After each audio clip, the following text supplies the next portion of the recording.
Breaking news. The AFC South race is heating up, and the Tennessee Titans are right in the middle of it. With the 2025 regular season just around the corner, fans everywhere are debating one big question: Tennessee Titans fans, the countdown is on. We are inching closer and closer to the kickoff of the 2025 NFL season, and today, we're diving into bold predictions for the AFC South. Every single day, as we build up to Week 1, we're breaking down the NFL division by division. We started earlier with the powerhouse AFC North, then took a look at the NFC South, and now, it's time for the AFC South. And here's where things get interesting. The conversation has already kicked off with T.J. Jefferson laying down his take. According to him, there's only one safe bet when it comes to this division: the Houston Texans. But is it really that simple? Or could the Titans shake up the story and silence the doubters? Stick with us, because the answers might shock you. But before we get into the latest NFL updates, Titans fans, do me one quick favor: make sure to subscribe to the channel, hit that like button, and don't forget to press the bell icon so you never miss breaking news, predictions, and in-depth analysis as we march toward kickoff.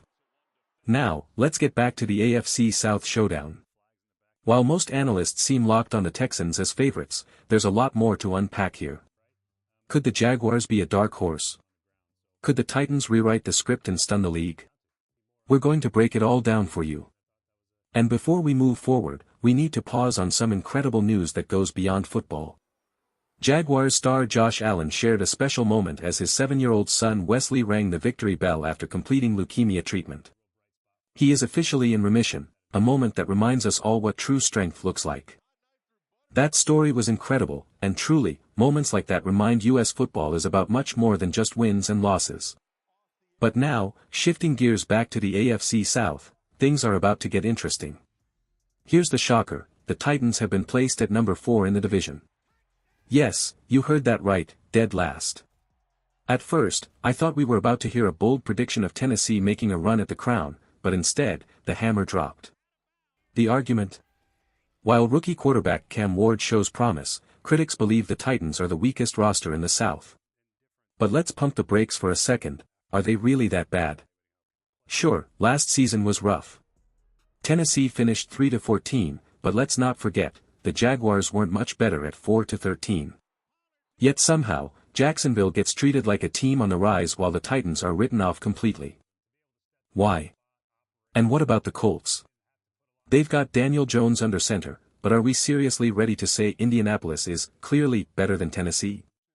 That's a stretch, and the numbers back it up. In fact, when predictions were tallied, the so-called gap between teams wasn't nearly as wide as people think. Both the Jaguars and Colts were projected with identical records, 8-9, a dead tie in the middle of the division. Which begs the real question: is Tennessee being underestimated once again, or are these critics spot on? Now, let's talk about the Indianapolis Colts. Believe it or not, the breakdown they received here was one of the kindest assessments we've heard in a while. Across much of the national media, expectations for Indy are grim. Many analysts see them as a team destined to struggle. But that's not where the biggest storyline lies. The real buzz in the AFC South revolves around the Houston Texans. Everywhere you look, articles, preseason reports, TV debates, the same message keeps coming through: this team might be something special. And it's not hard to see why. Their defense is being hyped as one of the most dangerous units in the conference. On top of that, C.J. Stroud already looks like a star who could return to the electric form he showed as a rookie. If that passing attack truly opens up this year, Houston becomes a nightmare for any opponent. At the end of the day, predicting the Texans to win the South doesn't require a complicated argument. They've been the kings of the division for 2 straight years, and in a group full of question marks, they're the one team with stability at quarterback. Of course, the one red flag that keeps coming up is the offensive line. Can they protect Stroud consistently, or will that weakness derail their momentum? That's the question Houston has to answer if they want to stay on top. Now, when it comes to my AFC South rankings, things shake out a little differently. Like TJ, I've also got the Titans in the 4th spot. And listen, I really do like Cam Ward. The kid has talent, and in time, he might become something special. But beyond him, this Tennessee roster feels thin, and when you stack them against the rest of the division, it's hard to put them anywhere but last. But let's be clear, are the Titans really a mess? I wouldn't go that far. Rebuilding? Absolutely. Unfinished? No doubt. But a disaster? Not at all. Teams like the Saints or even the Cowboys right now, that's what a mess looks like. The Titans, meanwhile, are more of a work in progress than a lost cause. Sliding up one spot, I've got the Colts at number 3. There's talent there, Ty Warren has flashes, Josh Downs can make plays, and of course Jonathan Taylor is still one of the league's best backs when healthy. But compared to the top 2 teams in this division, Indy just doesn't stack up. Which brings us to the real battle, Texans versus Jaguars. And here's where it gets spicy. I've got Houston in second place. Yes, their defense is as strong as advertised, but their offensive line is a legitimate concern.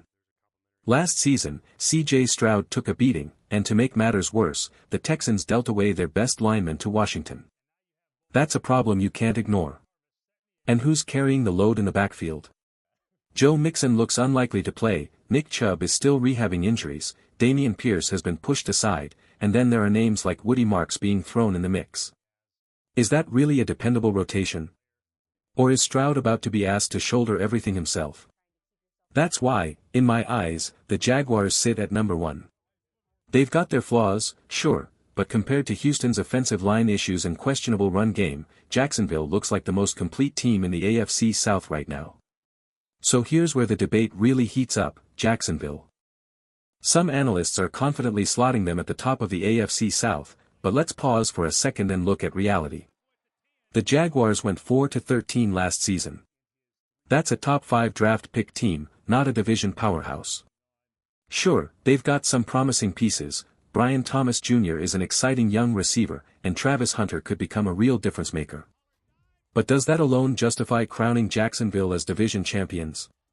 I'm not sold. The Titans get labeled as a mess, yet somehow the Jaguars, with almost the same record and plenty of their own flaws, are considered the favorites. That logic just doesn't add up. Now, let's be fair. The Jags do have weapons.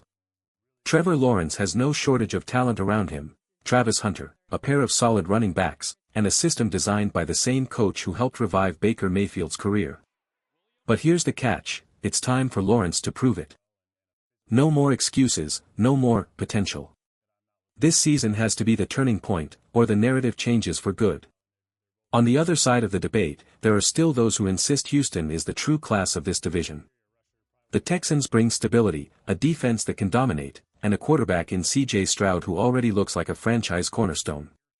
That's why, for many, Houston remains the safer pick. As for the Colts, well, let's be honest, they're stuck in limbo. A Daniel Jones renaissance would be a great story, but hope alone doesn't win football games. And if Indy doesn't get steady quarterback play, it could be another long year for Chris Ballard's team. Chris Ballard has long been a favorite of many in the media, and every offseason the same story gets told, the Colts roster has talent. Don't sleep on them. It happens year after year, yet the results rarely live up to the hype. And now, with Daniel Jones under center, the comparisons have started rolling in, some even say he reminds them of Alex Smith. But let's be honest, Giants fans can tell you all too well about the frustrations. Missed pre-snap reads, holding the ball too long, throwing into traffic, things that make you shake your head and wonder, really? That was the play? Until Jones proves otherwise, skepticism is more than fair. As for the rest of the division, the debate continues. Some are putting Jacksonville in the second spot with playoff potential, pointing to Liam Cohen's coaching and a defense that could be improved. But even with all of that, the general consensus lands on one conclusion, the Texans remain the class of the AFC South heading into 2025. And that brings us full circle. 3 divisions down, more to come. But here's the frustrating part, through all of these predictions, barely a word has been said about the Titans. Not even a quick explanation as to why they're being picked to finish last. Just a shrug and a dismissal. But maybe that's exactly what this Tennessee team needs. No expectations. No pressure. Just a locker room full of players with something to prove. Everyone thinks they're done. Fine. That makes them the most dangerous kind of team, the one with nothing to lose. So while the rest of the AFC South battles for the spotlight, don't count out the Titans. Sometimes the story everyone overlooks ends up being the one worth telling.